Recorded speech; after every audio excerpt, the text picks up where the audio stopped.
আপনি দেখবেন মানুষেরা ইসলামকে ভোট দেবে আর কাউকে চাইবে না, লোকেরা দলে দলে ইসলামে প্রবেশ করবে।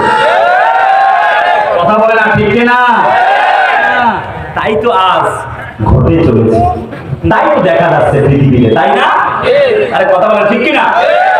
লোকেরা যেন ভাবছে সবাইকে দেখা শেষ, আগামীতে ইসলামের বাংলাদেশ।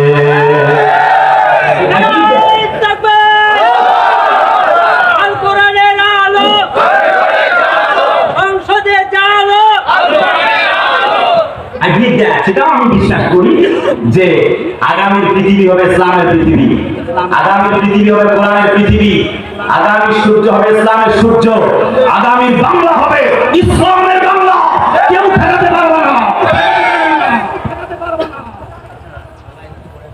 ইসলামের বিজয় হবে, সেটি বক্তব্যটা আল্লাহ পাক এই সাহায্য নিয়ে আর বিজয় নিয়ে কথা বলছি। আমার ভাই, তাহলে বলতেছিলাম চতুর্দিক থেকে বড় নির্যাতন, কিন্তু আল্লাহ বলে ওয়াকানা হাক্কান আলাইনা নাসরুল মুমিনিন। কথা দিলাম আমি আল্লাহ রাব্বুল আলামিন যখন দেখি বান্দা গুরুমুনি হয়ে যায়, আমি আল্লাহ রাব্বুল আলামিন তাদেরকে সহযোগিতা করা, বিজয় দেওয়া আমার আল্লাহর জন্য ওয়াজিব হয়ে যায়। আসুন তাহলে সেই রাসূলুল্লাহ আদর্শ মেনে কোরআনকে লালন করে আমাদেরকে সামনের পথ আগাতে হবে। যদি আমরা তা করতে পারি, আল্লাহ পাকের বক্তব্য অনুযায়ী আমরা সফলকাম বান্দাদের অন্তর্ভুক্ত হয়ে যাব। যদি আমরা তা না পারি, আল্লাহর পক্ষ থেকে যে বিধান এসেছে ইয়াহদি বিল্লাতি হিয়া আকওয়াম, সেই কোরআনুল কারীম হেদায়েত নামাজে এসেছে ডার্কনেস ইনটু লাইট, সেই কোরআন যদি আমরা মেনে না চলি, তবে আমাদের জন্য অপেক্ষা করছে আল্লাহর পক্ষ থেকে বড় ধরনের আযাব এবং ভয়ঙ্কর দুঃসংবাদ। সেজন্য আসুন কোরআনে কারীম মেনে চলবো। সেই কোরআনে কারীম মানলে রাসূলুল্লাহ কি কি ফর্মুলা দিয়েছেন, তিনি কেমন ছিলেন, তার মতো যে আদর্শগুলি আমাদের যে মানতে হবে, সে আদর্শের কথাগুলি সাহাবীদেরকে এখন বলতেছে, তোমরা যদি আল্লাহর সাহায্য পেতে চাও, এই আদর্শগুলি তোমাদেরকে মানতে হবে। আপনারা কি বুঝতেছেন? জি। বুঝতেছেন? জি। বলেছি অবাশশিরিল মুমিনিন, আল্লাহ বলেছে মুমিনদেরকে সুসংবাদ দাও। কিসে?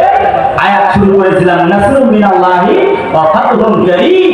আল্লাহ বলেছে মুমিনদের জন্য সাহায্য অতীব নিকটে, অর্থাৎ বিজয় তাদের জন্য একেবারে অতীব নিকটে, আল্লাহর পক্ষ থেকে বক্তব্য। এর জন্য 21টি পয়েন্ট আমি বর্ণনা করে একবারে কথা শেষ করব। খুব সংক্ষিপ্ত আকারে পয়েন্টগুলি আপনাদের সামনে ব্যাখ্যা করব। সেই কোরআনের বিজয় আমাদের পেতে হলে কি কি করণীয়, সে রাসূলুল্লাহ কি কি করণীয় করেছিলেন, তিনি কেমন ছিলেন, তার আদর্শ কিভাবে মানতে হবে, সেটি আমরা এখন খুব সংক্ষিপ্ত আকারে শোনার পরে কথা শেষ করছি। আর অল্প একটু সময় দেওয়া যাবে? যাবে? কারা কারা চলে যাবে হাত তোলে? এখন তুলছে, মাশাআল্লাহ।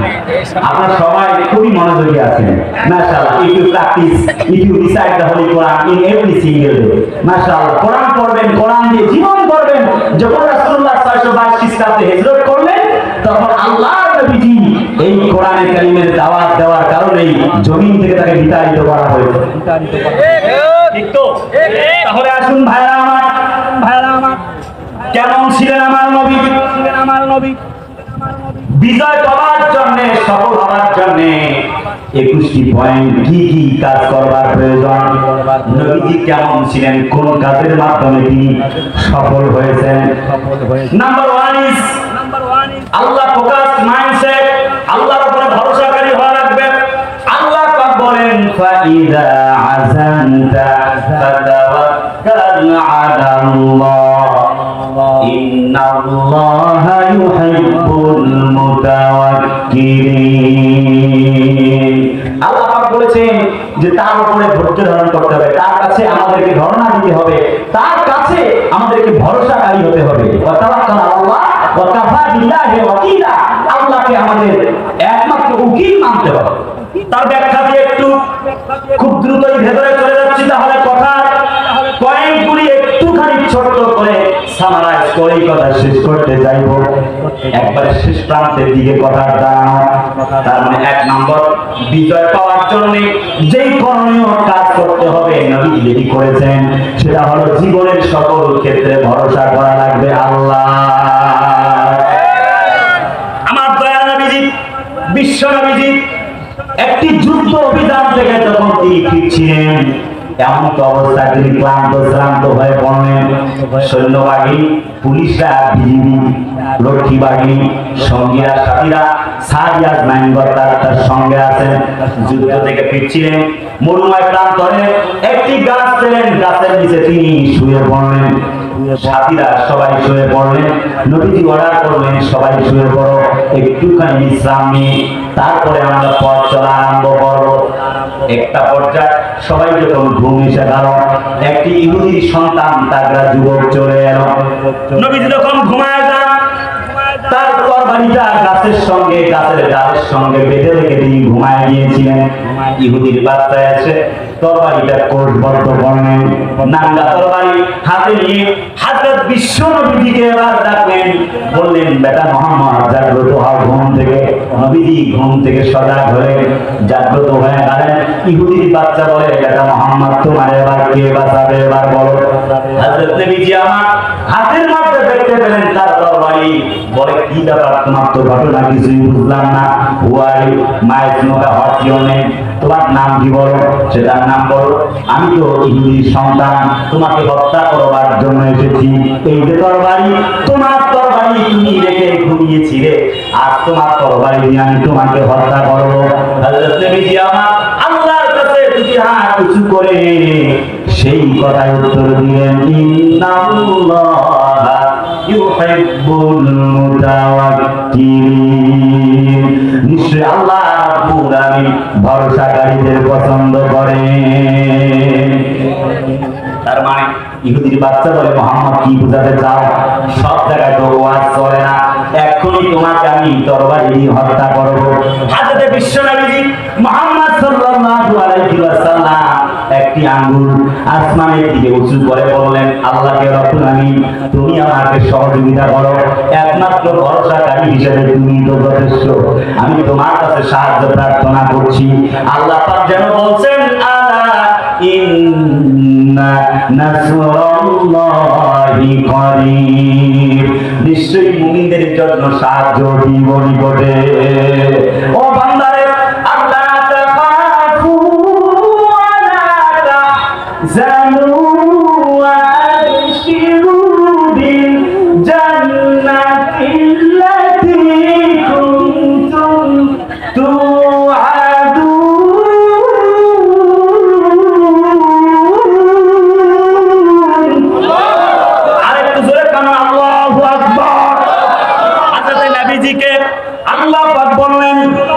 সূরাতুল হামিনা সাজদা 30 নম্বর আয়াত আল্লাহ পাক বলেন, ইন্নাল্লাযীনা ক্বালু রাব্বুনা আল্লাহু সুম্মা ইসতাকামু তাতানাজ্জালু আলাইহিমুল মালাইকা। আল্লাহ পাক বলেন, নিশ্চয়ই যারা ইন্না মানে নিশ্চয়ই, আল্লাহ বিনা মানে হলো যারা, ক্বালু আল্লাহ এখানে জমা থেকে ব্যবহার করেছেন, মানে যারা বলবে আপনি, উনি সাহেব, যুবক, তরুণ, আবার বৃদ্ধ, বনিতা, যে কেউ হতে পারে, মহিলা, পুরুষ। আল্লাহ বলে, যাই বলবে আমার রব আল্লাহ, ইন্নানি আনা আল্লাহ লা ইলাহা ইল্লা আনা ফা'বুদনি ওয়া আকিমিস সালাতা লিযিকরি। জোরে বলি আল্লাহু আকবার। আল্লাহ বলে, যারা বলে আমার রব আল্লাহ, ইন্নাল্লাযীনা ক্বালু রাব্বুনা আল্লাহ, যারা বলে আমার রব আল্লাহ, সুম্মা ইসতাকামু, অতঃপর জেল হয়, নির্যাতন হয়, নিপীড়ন হয়। কোরআনের পাপীরা 13টা বছর জেলের কুঠিতে বন্দী। আমাদের শহীদ অনেক গুণী মানুষ, তারা জেলখানার কুঠিতে থেকে আমাদের অসংখ্য উলামা হযরতকে কওমিকে আলিয়া, মুফতি কাজী ইব্রাহিম সাহেব সহ, আমাদের মাহমুদ হক সাহেব সহ, জননন্দিত, জগৎ বিখ্যাত, যুগের শ্রেষ্ঠ মুহাদ্দিস, এরপরে মুফাসসির, জননন্দিত কোরআনের পাখি, বিশ্বনন্দিত আলেম, মাহেরান আলেমান, মাহেরান আল্লামা দেওয়ার হোসেন সাইদি রাহিমাহুল্লাহ সহ অসংখ্য আলেমগণ নির্যাতিত হলেন, নিপীড়িত হলেন, জেল খাটলেন, 13টা বছর পর্যন্ত জেল খাটলেন। একটি মুহূর্তের জন্য আল্লাহর কোরআন ছেড়ে যায় নাই। আল্লাহ বলে বান্দারে সুম্মা সাকাম, এত নির্যাতনের পরেও যারা আমি আল্লাহর উপরে ইস্তেকামাত থাকে তাদের কথা মানে না, অর্থাৎ তারা ওই যে মানব রচিত কোন মতবাদ, এরপর কমিউনিজমের উপরে বিশ্বাস থাকলে ঈমান নাই, ধর্ম নিরপেক্ষতার উপরে ঈমান থাকলে বিশ্বাস থাকলে ঈমান নাই, মানুষের তৈরি মতবাদের উপরে লেনিন কাল আছে এমন মতবাদের উপরে ঈমান থাকলে তাদের ঈমান নাই, বিশ্বাস থাকলে ঈমান নাই। মানুষের তৈরি মতবাদ, যত তন্ত্র মন্ত্র, যত ধর্ম, যত রীতি, যত সমাজ নীতি, যত মূলনীতি, যত সমাজ জীবন, রাষ্ট্রীয় জীবন, ধর্মীয় জীবন, জীবনের প্রত্যেকটি ক্ষেত্র অনাইয়াতাকে বাইরা ইসলাম, আল্লাহ ইসলাম ব্যতীত যত তন্ত্র, যত মন্ত্র, যত মতবাদ, যত আন্দোলন, যত সংগ্রাম, যত প্রোগ্রাম, যত নেতা নেত্রীগিরি, যতই আন্দোলন নেতা খেতা যা কিছু আছে না কেন, যত আন্দোলন সংগ্রাম যা কিছু আছে, আল্লাহ বলে ফালাই ইউকবালা মিনহু, একটাও আমি আল্লাহর কাছে কবুল হবে না। আল্লাহর উপরে ভরসাকারী যারা, তার মানে বিজয় পাবে তারা। খুব গভীর মনোযোগ।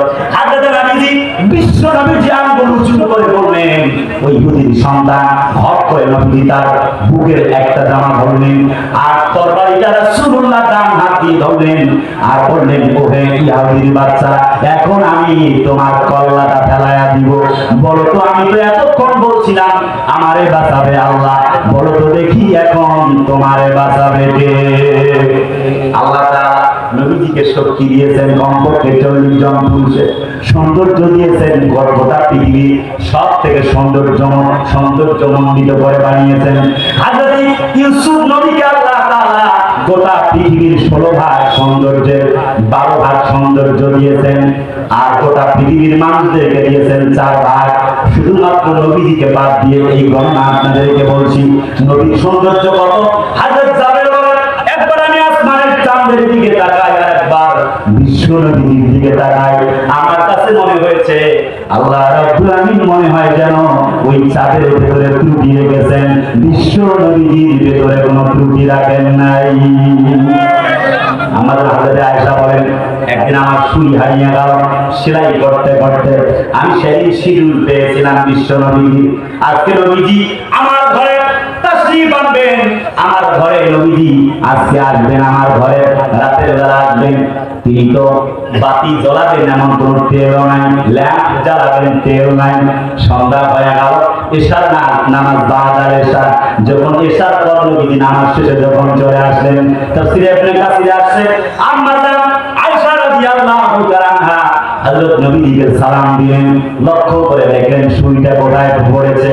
নবীজি যখন ঘরের ভেতরে প্রবেশ করলেন, আমাদের আয়েশা বলেন, কোনো অসুবিধা হয় নাই, আমি আমার সুইচটা এত বেলা যাবত আমি খুঁজতেছিলাম, নবীজি যখন প্রবেশ করেছেন, ওয়াল্লাহি তাআলাহি বিল্লাহি, আমি এক মুহূর্ত দেরি করি নাই, আমি সঙ্গে সঙ্গে দেখতেছি নবীজির শরীরের আলোতে যেন আমি সুইচটা খুঁজে পেলাম। ওয়া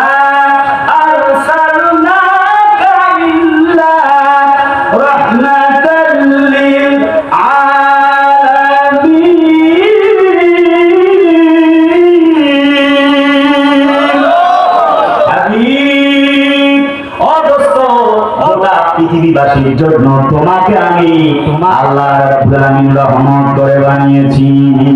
লাকাদ কানা লাকুম ফি রাসূলিল্লাহি উসওয়াতুন হাসানাহ, হাসানাতুন লিমান কানা ইয়ারজুল্লাহ ওয়াল ইয়াওমাল আখির ওয়া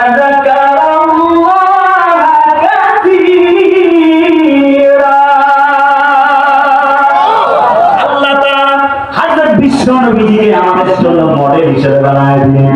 তাম দুনিয়াবাসী একজন ব্যক্তিকে তোমাদের জন্য দিলাম না হয়, আল্লাহ তাআলা এখানে মাঝি করে বাইরের চিরা ব্যবহার করেছেন, কানা তোমাদের জন্য রেখে দিলাম।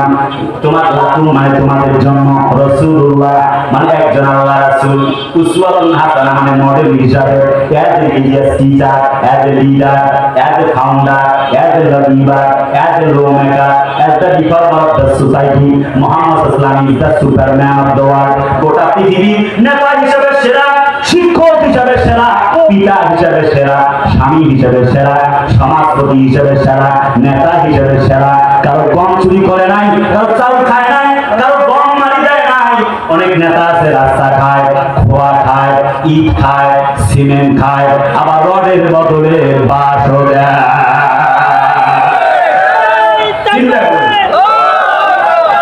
ঠিক কিনা? নবীজি কেমন ছিলেন না? তার মানে হচ্ছে নবীর আদর্শ আমাদের মানা রাখবে। নবীর আদর্শ মানে কোরআনের আদর্শ। হযরত নবীজি আল্লাহর উপরে ভরসাকারী ছিলেন। লম্বা করতে চাই না, একবার শর্ট করছি কথা। নবীজি যখন 622 খ্রিস্টাব্দে হিজরত করেছিলেন, আমি সেই মক্কা মদিনার সেই হিজরার ওর দিয়ে আমি মাইগ্রেশন টু মদিনা, রাসূলুল্লাহ মক্কা থেকে যখন মদিনায় চলে যান, সেই হিজরার ওর দিয়ে আমি অনেকবার চলেছি। কলিজার ভাইরা আমার, বন্ধুরা আমার, নবীজি আমার 622 খ্রিস্টাব্দে হিজরত করেছেন, ওই পথ দিয়ে চলে যান। আবু বকর যখন গিয়ে নক করলেন, ইয়া আবু বকর, একবার দরজা নক করেছেন, আবু বকর দরজা খুলে দাও। আর আবু বকর তুমি কি ঘুমাওনি? হযরত আবু বকর বলেন, ইয়া রাসূলুল্লাহ 6 মান্থ ago, 6 মাস হয়ে গেল আপনি বলেছিলেন হিজরত করবেন নবীজি। তখন থেকে ভাবছিলাম কখন নবীজি আসবেন, ডাকবেন আবু বকর। আবু বকর বলে আপনার কষ্ট হয়ে যাবে। ও নবীজি এই ভাবনা ভেবে আমি ঘুমাই নাই। 6টা মাস ধরে দাঁড়িয়ে দাঁড়িয়ে নবীর জন্য দরজায় দাঁড়িয়ে ঘুমাচ্ছি আর অপেক্ষা করছি। প্রিয় ভাইরা, দুইজন মিলে চলছেন, ঘরের সুরের ভেতরে ঢুকলেন। কাফেররা পেছন দিক থেকে ধাওয়া করেছেন। 622 খ্রিস্টাব্দে নবীজি হিজরত করলেন। উপরে অনেক কথা আছে, আপনাদের কবিতর পর্যন্ত ডিম পেরেছে, মাকড়সা বাসা করেছে। সেইখানটায় যখন হযরত আবু বকর বলেছিলেন, ইয়া রাসূলুল্লাহ ইযনিয়া কুলু লিসাহিবিহি লা তাহজান ইন্নাল্লাহা মা'ানা। কথা লম্বা, একবারে শেষ প্রান্তে কথা দাঁড়ানো। সাথী আবু বকর যখন বললেন, শোনো ও নবীজি, শোনেন নবীজি, আমরা তো আর ধরা পড়ে গেলাম, কাফেরদের হাত পা পর্যন্ত দেখা যায়। নবীজি বললেন, ভয় পেও না, আল্লাহ আমাদের সাথে আছেন। সুবহানাল্লাহ। এই ভরসাকারী একমাত্র কাকে মনে করতে হবে? আল্লাহকে। সময় খুব অল্প, যেহেতু অতিথিও কথা বলবেন, আমি খুব সংক্ষেপ করে শুধু পয়েন্টগুলি আপনাদের সামনে আমি ব্যাখ্যা করছি। কলিজার টুকরা আপনারা এক পয়েন্টগুলি সংক্ষিপ্ত আকারে শুধুমাত্র আপনাদের সামনে আমি তাশরীহ করছি, একটু এক্সপ্লেনেশন করছি। আপনাদের কষ্ট হচ্ছে? এই ভাইজান যাচ্ছে কেন? ভাই বসেন। আচ্ছা, আবার আসবেন। আচ্ছা, মাশাআল্লাহ। আপনাদের কষ্ট হচ্ছে? আর একটু 5-10 মিনিট আলোচনা করা শোনা যাবে না? যাবে? কারা কারা যাবেন? হাত তোলেন তো দেখি। যাবেন আপনারা? যাবেন না? কারা কারা যাবেন না? হাত তোলেন। না, আপনারা সবাই যাবেন না। তাহলে বসুন, আমি আলোচনাটা ফিনিশিং টানলে আপনাদের বুঝে আসবে কথা। নাম্বার 2 ইজ জাস্টিস হতে হবে। বিজয় পেতে হলে রাসূলুল্লাহ গুণ, তিনি ন্যায় পরায়ণ শাসক ছিলেন। তিনি তার মেয়ের ব্যাপারে বলছেন যে একটি কুরাইশ বংশের মেয়ের যখন চুরির ব্যাপারে বিচার এলো, সংক্ষিপ্ত বলছি, রাসূলুল্লাহ বলেছিলেন, সাথীরা তোমরা তো তার ব্যাপারে বিচার শিথিল করতে বলছো, আমি নবী মুহাম্মদের মেয়ে ফাতেমাও যদি আসে, মুহাম্মদ বিনতে ফাতেমা, ফাতেমা বিনতে মুহাম্মদ, আমি রাসূলুল্লাহর মেয়ে ফাতেমাও যদি হয়, সাথীরা শুনে যাও, আমার মেয়ে ফাতেমাও যদি চুরি করে, আমার মেয়ের হাত কাটতেও আমি এক মুহূর্ত দ্বিধাবোধ করব না। আস-সারিকু ওয়াস-সারিকাতু ফাকতাউ আইদিয়াহুমা। চুরি করছে, হাত কেটে দাও, ন্যায় বিচার শাসন হয়ে যাবে। হযরত ওমর রাদিয়াল্লাহু আনহু একবার মিশরের গভর্নর করে পাঠিয়েছেন আমর ইবনুল আসকে। তার কাছে তিনি যখন সফরে গিয়েছেন মিশরে, একটা শুনতে পেলেন বিচার হচ্ছে। তিনি কেমন জাস্টিস ছিলেন, তিনি চলে গেলেন ইজলাসে, দেখছেন বিচার করছে, বিচারপতি বিচার করছে। বিচারের রায় হওয়ার পর ব্যক্তি সন্তুষ্ট, যে ব্যক্তি বিবাদী সে, যে বাদী সে সন্তুষ্ট না। আচ্ছা, তোমার সামনে এগিয়ে গেলেন, বললেন কি হয়েছে তোমাদের, ঘটনা শুনলেন। সংক্ষিপ্ত করে বলি, ঘটনা হলো হযরত আমর ইবনুল আসের একজন কিশোর একটি সন্তান ছিল। একটি দৌড় প্রতিযোগিতায় তিনি উত্তীর্ণ হতে পারে নাই, ফার্স্ট হতে পারে নাই, সেকেন্ড হয়েছে। পরক্ষণে তিনি যেই মেয়েটি ফার্স্ট হয়েছেন, ছোট্ট মানুষ বুঝতে পারে না, তাকে আঘাত করেছেন। ফার্স্ট পুরস্কার গ্রহণ করবার জন্য এই বিচারের রায় হয়ে গেছে। ছোট্ট করে আস্তে করে হযরত আমর ইবনুল আসের সন্তানকে মারা হয়েছে, কাপড় পেঁচিয়ে। হযরত ওমর ইবনুল খাত্তাব রাদিয়াল্লাহু আনহু বললেন, আবার বিচারের ইজলাস দাঁড় করো। বিচার শুরু হয়ে গেল। তরুণী সুন্দরী তোমাকে কে মেরেছে? বলে আমর ইবনুল আসের সন্তান, বর্তমান গভর্নরের সন্তান মেরেছে। বলে এই যে না। হযরত ওমর রাদিয়াল্লাহু আনহু একটি লাঠি তার হাতে দিলেন আর বললেন, তোমাকে কটা বাড়ি মেরেছে, তুমি তার বাড়ি মারো, তার প্রতিশোধ গ্রহণ করো। যুবতী বাচ্চাকে বাড়ি মারতে লাগলেন। ছোট্ট কিশোরের শরীর দিয়ে রক্ত বের হতেছে। এবার তরুণী বলেন, আমি বিচার মেনে নিয়েছি। হযরত ওমর রাদিয়াল্লাহু আনহু দুটি চোখের পানি ফেলায়া ফেলায়া কাঁদে আর বলে, এখন লাঠিটা তুমি ফেলে দিয়েছো কেন? রক্তাক্ত লাঠিটাকে আবার তিনি মুসলিম কাপড় দিয়ে নিজের জামা দিয়ে মুছবার পরে আমর ইবনুল আসের সন্তানকে এতক্ষণ মারতেছিল, এখন গভর্নরকে মারার জন্য ওই তরুণী সুন্দরীর হাতে তিনি লাঠিটা তুলে দিলেন। বললেন, এবার তুমি গভর্নরকে পিটাও। তরুণী বলেন, আমি তো সন্তানকে মেরেছি, তিনি আমাকে মেরেছিল ভাইয়ের বদলে মাই। আপনি তো রায় দিয়েছেন, তা হয়েছে, এখন আবার তার পিতাকে আমি মারবো কেন? It's impossible subject for me, এটা আমার জন্য অসম্ভব। হযরত ওমর বলে, আর দেরি করো না, খুব দ্রুত করে তুমি মারতে শুরু করো। তরুণী বলে, কি কারণে মারবো? হযরত ওমর ফারুক রাদিয়াল্লাহু তাআলা বলেন, কেমন গভর্নর সন্তানকে শিক্ষা দিতে পারে নাই, কেমন সন্তান মানুষকে অন্যায় ভাবে পিটায়, যেহেতু সন্তানকে আদর্শবান সন্তান শিক্ষা দিতে পারে নাই, আর ন্যায় বিচারও সঠিকভাবে এখন পর্যন্ত দৃশ্যমান করতে পারে নাই, সেই জন্য আমি ওমর অর্ধ জাহানের খলিফার সামনে দাঁড়িয়ে আছি। তুমি এই অর্ধ জাহানের খলিফার সামনে, এই জাহান মিশরের খলিফার পিঠের মধ্যে 6টা বাড়ি মারো। তরুণী যুবতী লাঠিটা হাতের মধ্যে থেকে ফেলায় দিলেন আর বললেন, বুঝতে পেরেছি, ইন্নাদ-দীনা ইনদাল্লাহিল ইসলাম। আমার আর কোনো আপত্তি নাই, আমি সঠিক বিচার পেয়ে গেছি। আমর ইবনুল আস এই যুগের প্রধানকে, মিশরের গভর্নরকে আর মানার প্রয়োজন নাই। ও আমিরুল মুমিনিন ওমর, আপনার পরিচয়টা জানলাম, এতক্ষণ জানতাম না, বুঝতে পেরেছি ইসলাম কেমন শ্রেষ্ঠ। একটি মুহূর্ত দেরি করতে চাই না, ইসলামই শ্রেষ্ঠ ধর্ম, তার বিচারে আজ প্রমাণ হয়ে গেল। একটি মুহূর্ত দেরি করতে চাই না, কালেমা পড়ে মুসলমান হয়ে গেলাম। লা ইলাহা ইল্লাল্লাহ মুহাম্মাদুর রাসূলুল্লাহ সাল্লাল্লাহু আলাইহি ওয়াসাল্লাম। প্রিয় কলিজা টুকরা পঞ্চগড়বাসী, যে কথা বলছিলাম, আমাদেরকেও ন্যায়পরায়ণ শাসক হতে হবে।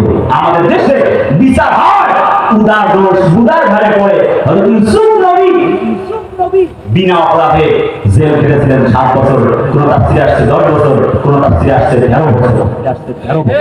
কথা বলে না, প্রমাণ হয়েছে। জুলাইখাকে তার স্বামী প্রমাণ করে দিয়েছে, ইনকারা কমিসু মিন দুবুরি ওয়া আলফায়া সাইয়্যিদাহা আল-আরবা। সব প্রমাণিত হয়েছে যে পেছন দিক থেকে ছেঁড়া মানে পয়লা সুন্দরী জুলাইখা পেছন দিক থেকে টান দিয়ে তাকে যৌন নিপীড়নের চেষ্টা চালিয়েছিল, যৌন হয়রানির চেষ্টা চালিয়েছিল। প্রমাণ হওয়ার পরেও ইউসুফ নবীকে 7 বছর জেল থাকতে হয়েছে। তার মানে বোঝা গেল, বিনা দোষেও কিছু মানুষ কখনো কখনো জেল থাকতে পারে। কথা বলে ইমাম আহমদ ইবনে হাম্বল, ইমাম মালিক, ইমাম শাফিঈ রাহমাতুল্লাহ রাহিমাহুল্লাহ, ইমামে আযম যাকে নোমান বিন সাবেক, ইমামে আযম আবু হানিফা রাহিমাহুল্লাহ আপনারা চেনেন, তিনিও 8.5 বছর জেল কেটেছেন।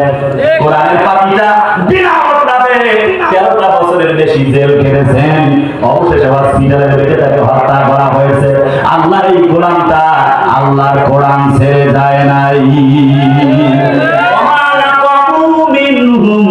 إلا أن يؤمنوا بالله العزيز الحميد جوড়ে বলেন আল্লাহু আকবার।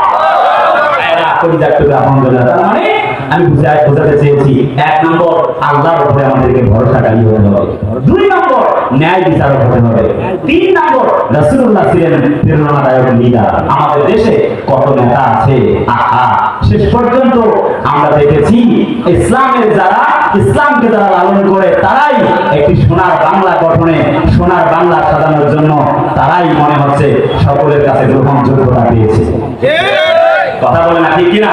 একটি রব এসেছে, একটি রব উঠেছে, সংবাদ চতুর্দিক থেকে রিক্সাওয়ালা, ভ্যানওয়ালা, ঠেলা চালক, দিন মজুরি, চাকরিজীবী, বুদ্ধিজীবী, হেল্পার, কন্ট্রাক্টর, মাস্টার, ডাক্তার, একটি মাত্র স্লোগান দিতেছে, আর পুরাতন ইঞ্জিন সার্ভিস করে লাভ নাই, নতুন নতুন ইঞ্জিন ইসলামকে সামনে ক্ষমতায় দেখতে চায়। একটা বার দেখেন ইসলামকে, সকল তন্ত্র মন্ত্রবাদী ইসলাম যদি আপনাদেরকে ভালো কিছু দেয় তাহলে ইসলামকে লালন করুন, যদি ভালো না কিছু দেয় আর জীবনে ভোট দেওয়া প্রয়োজন। কথা বলে না ঠিক কিনা? 4 নাম্বার ক্ষমার নীতি গ্রহণ করেছেন রাসূলুল্লাহ, যে কথা একটু আগে আমি আপনাদের সাথে শেয়ার করেছিলাম। ফাফু আনহু, কথা শেষ করছি, ফাফু আনহু ওয়াস্তাগফির লাহুম ওয়াশাওিরহুম ফিল আমর ফাইযা আযানতা ফাতাওয়াক্কাল আলাল্লাহ ইন্নাল্লাহা ইউহিব্বুল মুতাওয়াক্কিলিন।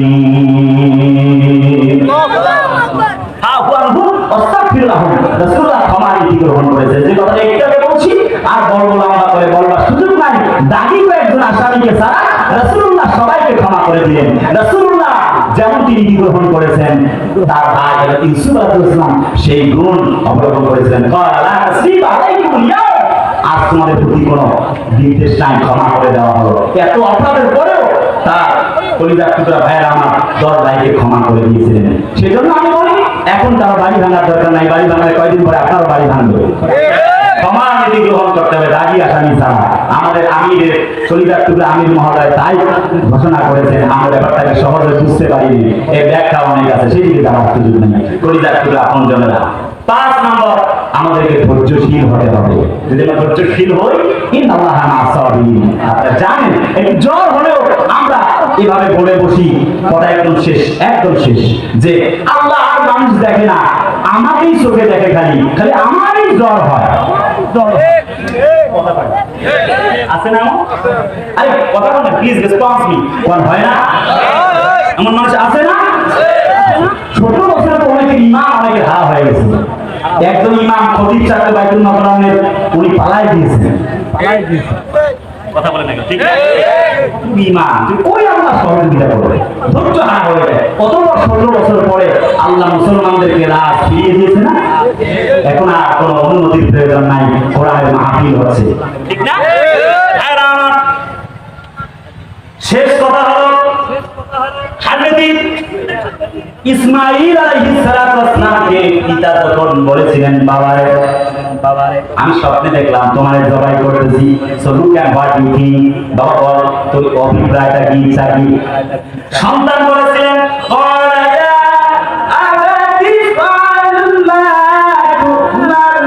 সাতাজিদুনি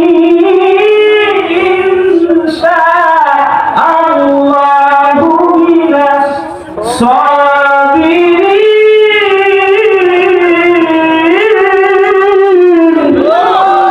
আরেকটু জোরে বলেন দেখি, আল্লাহু আকবার। হযরত ইসমাঈল আলাইহিস সালাম বলেছিলেন, হে আমার পিতা, do that which you are commanded ইনশাআল্লাহ ইউ শ্যাল ফাইন্ড মি অফার সাবিন। ও আব্বা, আশা করা যায় আপনি যে অর্ডার প্রাপ্ত হয়েছেন আল্লাহর পক্ষ থেকে, আব্বা আমাকে জবাই করতে হবে স্বপ্ন দেখেছেন। আব্বা দেরি করবেন না, do that which you are commanded. যা স্বপ্ন দেখেছেন তাই আপনি বাস্তবায়ন করুন। ইনশাআল্লাহ সাতাজিদুনি ইনশাআল্লাহু মিনাস সাবিরিন। আব্বা আশা করা যায় আপনি আমাকে ধৈর্যশীলদের অন্তর্ভুক্ত পাবেন। ফালাম্মা আসলামা ওয়া তাল্লাহু লিল জাবিন। বাপ বেটা রাজি, আল্লাহ ধৈর্যটা পরীক্ষা নিয়েছেন। তার জিজ্ঞেস করতে চাই তাকে কি জবাই করেছিলেন নাকি? তার মানে হচ্ছে সফলতা পাওয়ার জন্য, বিজয় পাওয়ার জন্য রাসূলুল্লাহ যে হিকমত মেনেছেন, যে গুণটা ছিল, তিনি ছিলেন ধৈর্যশীল। তার মানে আমাদেরকেও ধৈর্যশীল হওয়া লাগবে। শেষ পয়েন্টটি হচ্ছে রাসূলুল্লাহ ছিলেন ওয়াতাউনা আর-রাহিম, রুকুকারীদের সাথে, মানে রুকুকারী, সে অসুজুদকারী, সেজদাকারীদের সাথে সেজদাকারী। 21টি পয়েন্ট বলবো, তো সময় নেই। আরো একটু আমাকে কাজ দেওয়া হয়েছে, অতিথি মহোদয় আছেন ভাইরা। তার মানে হচ্ছে আমরা দৈনিক 8 ঘন্টা দোকানদারি করি, চাকরি করি, বাকি করি, ব্যবসা বাণিজ্য সবকিছুতে সময় হয়। দৈনিক 8, 10, 15, 20টা মিনিট নামাজে আমরা সময় পাই না। বাকি পয়েন্টগুলি বলে আশা করি আপনাদের ভুল নির্ধারিত জীবনে যে রাসূলুল্লাহ কেমন ছিলেন। রাসূলুল্লাহ সময় পেলেই সেজদায় দাঁড়িয়ে যেতেন। আমরা তো বলবো আল্লাহ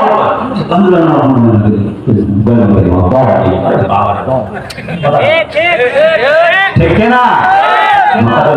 মদিনায় নামাজ দাঁড়িয়েছে, মনে হয় যে এত লম্বা কেরাত করেছে পুরা সূরা নাবা, মনে হয় যে 1 মিনিট আগে নামাজ দাঁড়িয়েছে। পুরা সূরা তেলাওয়াত করছে, কোরআনের ইস্যু আর নামাজ দাঁড়িয়ে বুঝাই যায় না নামাজ পড়ছে না কি করছে। আচ্ছা, তালহা আনসারী নামাজে দাঁড়িয়েছিলেন, অমনোযোগ হয়েছে, তাকে কিচির মিচির নামাজ ভুল হয়েছে, রাসূলুল্লাহ দরবারে চলে গেছে। কথা তো লম্বা, 30 সেকেন্ডের কথা শেষ। হযরত নবীর কাছে গিয়ে বললেন, রাসূলুল্লাহ আমি তালহা আনসারী,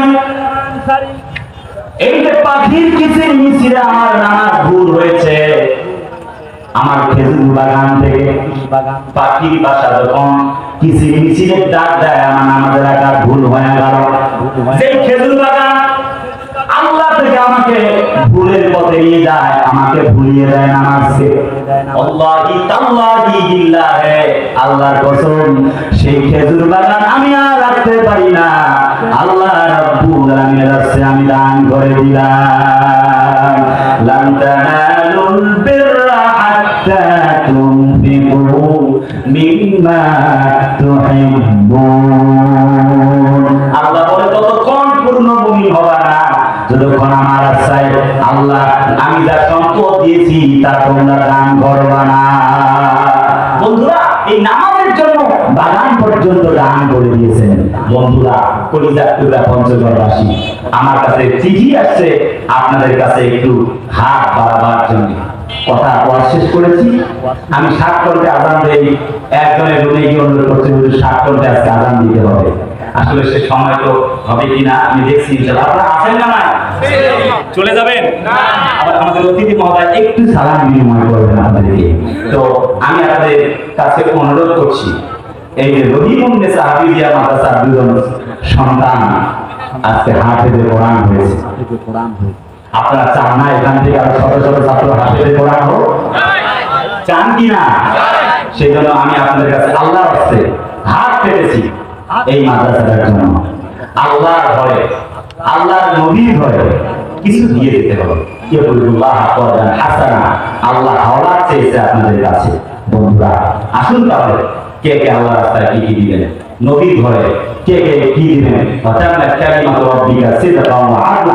এই সমতাপূর্ণ ঐশী গ্রন্থ আল্লাহ কোরআনের জন্য কে কে কি দিবেন। এমনকি আল্লাহ বান্দা আছেন 30 পারা কোরআন 30 জন ব্যক্তি চাইব।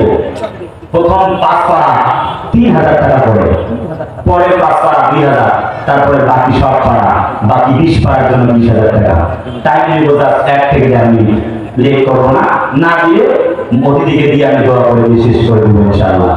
কিন্তু কেউ কি আছেন আল্লাহ কোরআনের কাছে এই সন্তানদের জন্য 1টা 2টা 3টা করে 1000 টাকা দিয়ে যাবেন? আমার লোক না, কে আছেন? আল্লাহ কোরআন প্রথম পড়ার জন্য 3000 টাকা দিবেন।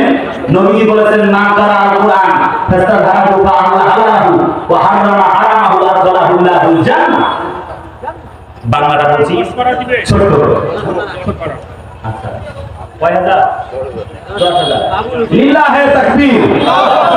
জনাব বাবু